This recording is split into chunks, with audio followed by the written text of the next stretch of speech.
Hello dear student, class 9th NCERT, chapter number 2, exercise 2.5, question number 5 factorise.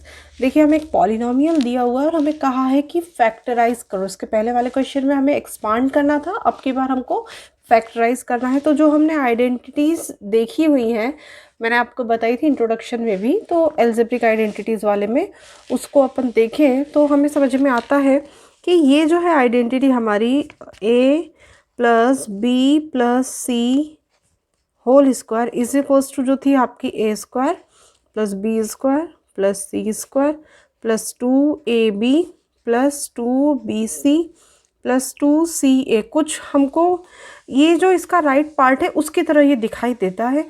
मतलब अगर हम इस फॉर्म में इसको कन्वर्ट कर लें तो हम इसको फैक्टराइज कर लेंगे। ठीक है, तो चलिए स्टार्ट करते हैं इससे। ये आइडेंटिटी है जिसका आपको यूज़ करना है। अब हम इसको इस फॉर्म में लिखने की कोशिश करते हैं।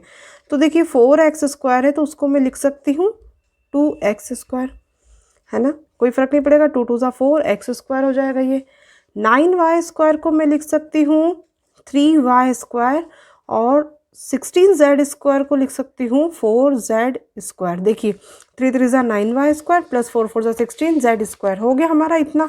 और अगर इतना काम मेरा हो चुका है, मतलब मुझे मेरा a मिल चुका है, b मिल चुका है और c मिल चुका है। हमारा यहाँ पर a है 2x, b है 3y और c हमारा हो रहा है 4z। देखो हो रहा है कि नहीं हो रहा है। हम इसको इस फॉर्म में लिखने की कोशिश ही कर रहे हैं अभी। तो देखिए 2ab के फॉर्म में लिखना है तो देखो 2 इंटू ए कौन है हमारा 2x और b है आपका 3y। ठीक है, साथ में अब देखिए आप, अब यहाँ से कुछ थोड़ा सा एक की माइनस आया ना, तो अब हम इसको देखते हैं कहाँ से किस तरीके से। देखो 2bc अब लिखते हैं हम कैसे हैं, 2 यहाँ पर देखिए प्लस रहेगा 2 इंटू b आपका है 3y और c जो है आपका वो है 4z। ठीक है, ये हमने लिख लिया है यहाँ पर। अब आप ये देखो मुझे चाहिए माइनस, लेकिन मेरा कैसा आ रहा है 2 3 ज़ा 6 6 4 ज़ा 24 yz। ठीक है, तो अब हम यहाँ पर ये ध्यान से देखेंगे कि माइनस किस में आ रहा है। तो देखो अगर मैं यहाँ पर y की टर्म में माइनस लगाती हूँ, है ना, यहाँ अगर मैं y की टर्म में माइनस लगाती हूँ तो फिर यहाँ पर भी y में माइनस आएगा। तो फिर अगर एक y में यहाँ पर माइनस आ गया तो ये टर्म मेरी माइनस की हो जाएगी। इसका मतलब y की टर्म माइनस की नहीं है और एक माइनस हमें चाहिए, तो वो टर्म कौन सी होगी, तो हम ये समझ गए कि वो टर्म होगी z की, ये -4z। ठीक है, इस तरीके से हमें समझ में आ गया। अब देखिए अब आप इसको आगे करोगे +2 इंटू, क्योंकि 2ca होता है तो देखिए c है आपका -4z और a है आपका 2x। अब आप चेक कर लो तो 2 4 ज़ा 8 8 2 ज़ा 16 zx या xz एक ही बात होती है। और देखिए माइनस भी लग रहा है, मतलब हमने ये माइनस का जो इशू है ये हमने कैसे सॉल्व किया, हमने ये देखा।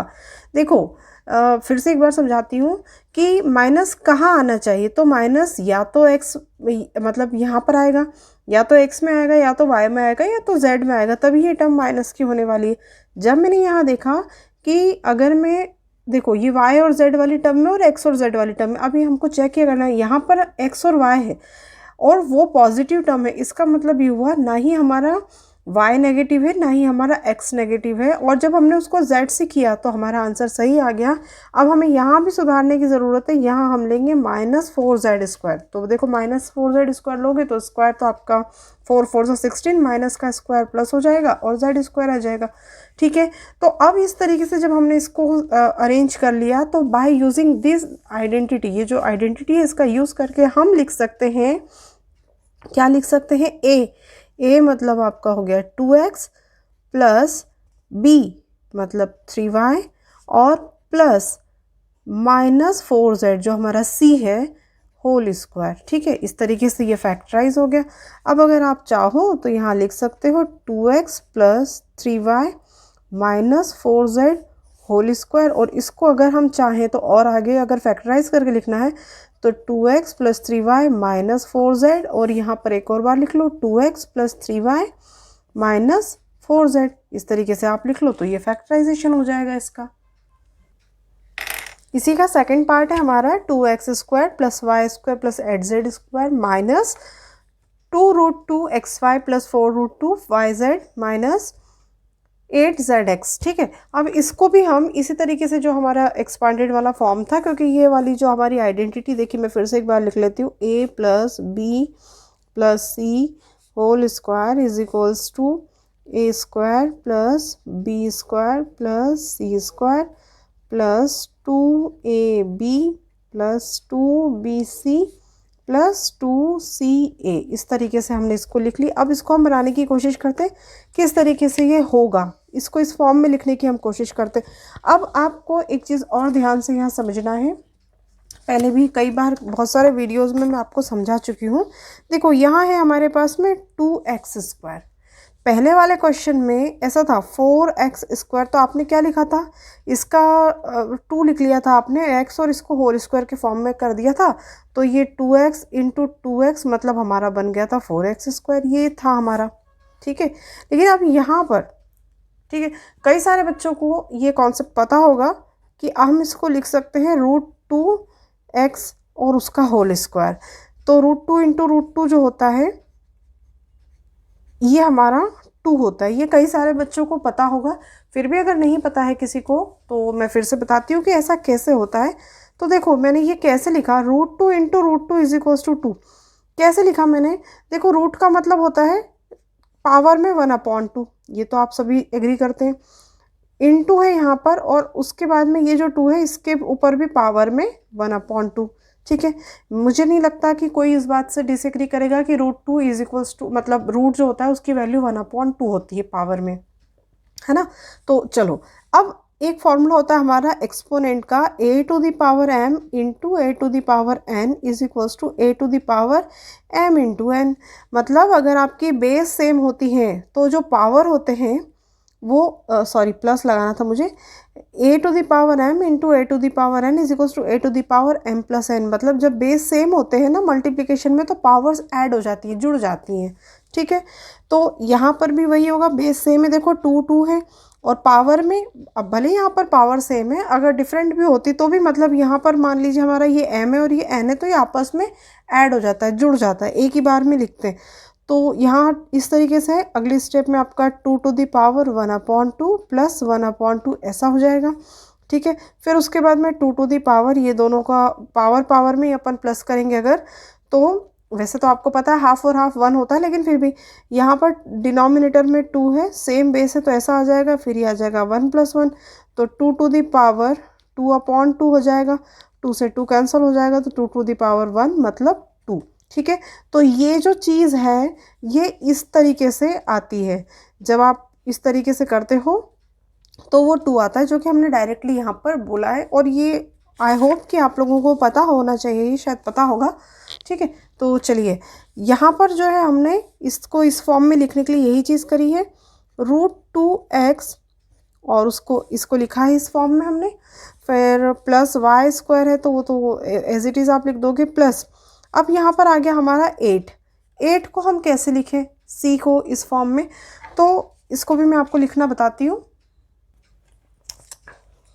इसको मैं आपको ऐसे एक्सप्लेन करती हूँ। देखो 8 है यहाँ पर, है ना, तो 8 कैसे होगा, इसको हम फैक्टराइजेशन करते हैं, मतलब हम इसका स्क्वायर रूट निकालने की कोशिश करेंगे। तो यहाँ पर होगा 2 4 8, फिर 2 2 2 4, इस तरीके से। अब आप देखो, मतलब 8 को हम लिख सकते हैं इधर, ये 2 × 2 है, 2 में से 1 निकल जाएगा तो 2, और 1 रूट के बाहर, तो 2 आ गया, अंदर रह जाएगा √2। तो ये जो 2√2 है, अगर मैं इसका स्क्वायर लिखूँ तो देखो 8 बनता है कि नहीं, मैं फिर से बताती हूँ आपको। 2√2 है हमारा, तो 2 का स्क्वायर जो होता है वो 4 हो जाएगा, और √2 का स्क्वायर हो जाएगा 2, 4 2 8। मतलब इससे ये कैसे बनाया, और वापस मैंने आपको ये चेक भी करा दिया है कि जो बनाया वो सही है। ठीक है, तो हम यहाँ पर 8z² को लिख सकते हैं 2√2z²। ठीक है, अब फिर से वही क्वेश्चन आता है, यहाँ पर है हमारे पास में माइनस, यहाँ पर है प्लस, और यहाँ पर है माइनस। ठीक है, अब किसको में कौन सी टर्म a माइनस होगा या b माइनस होगा या c माइनस होगा, ये हम लोगों को सोचना होगा। तो देखो अब इसके लिए आप क्या करोगे, x और y जो है आप वो देखो, अगर मैं ध्यान से देखूं तो यहाँ पर मैंने ये देखा कि यार जब यहाँ पर y की टर्म है और z की टर्म में, और दोनों का इनटू हो रहा है, इधर ये प्लस में ही है। यहाँ पर क्या हो रहा है, z और x, तो इसका मतलब ये है कि जो z वाली टर्म है तो वो तो मुझे नहीं लगता कि माइनस में होगी, क्योंकि साइमल्टेनियसली यहाँ पर x वाली जो टर्म है वो माइनस में है। इसका मतलब ये है कि जो मेरा x है ना, ये वाला टर्म ये माइनस का होगा। अब इसको लिखने की कोशिश करते हैं, 2 और a हमारा हो गया है -√2x और b है आपका y, ठीक है यहाँ पर। और फिर उसके बाद में तो देखो, जब इसको हम +2ab, देखो प्लस माइनस इसको चेक भी करते जाते हैं हाथ के हाथ, तो 2√2 प्लस माइनस माइनस और ये xy, ठीक है, +2। अब y z है यहाँ पर हमारा, तो y में तो हमारा y ही आ जाएगा, और z जो है वो होगा आपका 2√2z, तो 2 2 ज़ा 4, ठीक है, और √2 yz प्लस में है वो भी। अब नेक्स्ट टर्म लिख लेते हैं हम लोग यहाँ पर, तो +2 यहाँ पर zx है, zx है मतलब z वाला टर्म, तो ये हो जाएगा आपका 2√2z इंटू x वाला टर्म जो है, मतलब ये कौन है हमारा a, वो है -√2x, ठीक है। तो आप इसको भी चेक कर लो, 8zx आना चाहिए माइनस में, तो माइनस तो ये आ गया, प्लस माइनस माइनस करके 2 2 ज़ा 4, और ये √2 इंटू √2 हो जाएगा 2, तो 2 2 ज़ा 4, 4 2 ज़ा 8 zx, मतलब जो कुछ भी हमने लिखा है वो बिल्कुल सही है, हम लोग चेक कर चुके हैं इसको। तो चलिए इसको लिखना स्टार्ट करते हैं। आप चाहो तो इधर यहाँ पर लिख लो, here a is equals to -√2x, b is equals to y और c is equals to 2√2z, ठीक है।